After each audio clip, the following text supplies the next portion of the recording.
दिल्ली में शुक्रवार की सुबह बारिश हुई, लेकिन बारिश ने सबको चौंका दिया। चौंकाया कुछ इस तरह कि अचानक लगा कि बिना वार्निंग के मई के पहले हफ्ते में इतनी तेज बारिश, वो भी इतनी तेज हवाओं के साथ, आखिर कैसे आ गई। समझ में लोगों को कम आया कि 8 सेंटीमीटर तक बारिश हुई, 80 किलोमीटर प्रति रफ्तार की हवा चली।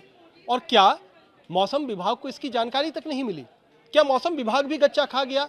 क्यों नहीं समय रहते रेड अलर्ट किया गया?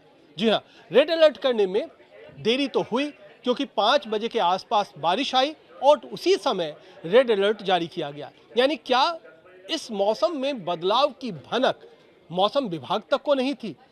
इसी को जानने के लिए हमने मौसम विभाग का रुख किया।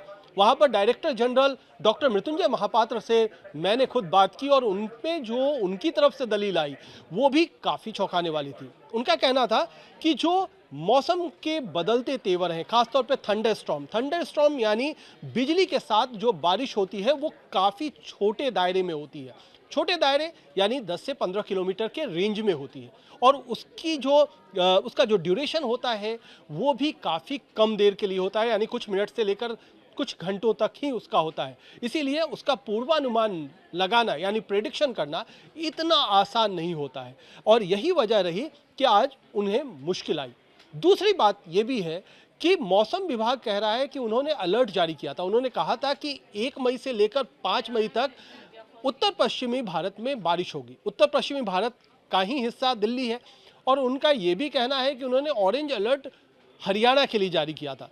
तो ये भी समझना थोड़ा ज़रूरी होगा कि हरियाणा के लिए ऑरेंज अलर्ट जारी किया, बारिश दिल्ली में हो गई, ये क्या माजरा है? तो दरअसल क्लाइमेटोलॉजिकली यानी मौसम के हिसाब से जो रीजन यानी क्षेत्र अलग अलग बांटे जाते हैं, उनमें दिल्ली हरियाणा जोन में आता है। हरियाणा, दिल्ली और चंडीगढ़ को एक साथ रखा जाता है। इसीलिए मौसम विभाग यहाँ कह रहा है कि हमने हरियाणा के लिए अगर अलर्ट जारी कर दिया तो वो दिल्ली के लिए भी वो ही साबित हुआ, वही जारी रहा।